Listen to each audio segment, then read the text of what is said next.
आम्ही प्रत्येक गावामध्ये नोंदणी करण्यासाठी आम्ही टीम तयार करणार आहोत। आमची जी काही यजमान नोंदणी समिती राहील, ही यजमान नोंदणी समिती गाव पातळीपर्यंत पोहोचेल। त्या गावात जाऊन भेटी घेईल, चर्चा करतील, तिथले लोकांना प्रवृत्त करतील, माहिती देतील आणि ते लोक नोंदणी करतील। असे म्हणून अशा प्रकारे सर्वसामान्य माणसाला याच्यामध्ये सहभाग होता यावा म्हणून अत्यंत कमी अल्प पुनर्जन योगदान ठेवण्यात आहे। म्हणजे 5,000 10,000 असं काही ठेवलेलं नाही। 1,500 म्हणजे त्याचा खर्च, विधीचा जो खर्च आहे तोच आम्ही अपेक्षित मुकावून घेतलेला आहे। दुपारी इथं आमची शोभायात्रा निघेल परभणी शहरामध्ये।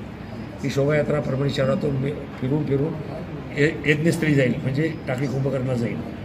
म्हणजे तिथून आमची येसवापर्यंत ही पायी मिरवणूक राहील आणि येसवापासून वाहनामध्ये बसून आम्ही टाकळीला यज्ञस्थळी आम्ही पोहोचणार आणि मग तिथून रात्री काय प्रसाद वगैरे जे काय असं ते घेऊन लोक जाणार आणि मग सकाळी 7:30 वाजता जे लोकांनी यजमान म्हणून नोंदणी केलेली ते सगळे यजमान त्याचं 8 वाजता हजर राहतील। 7:30चा आम्ही टाईम दिलेला आहे। 8 वाजता यज्ञ सुरू होणार आहे, तर ते इथं येतील।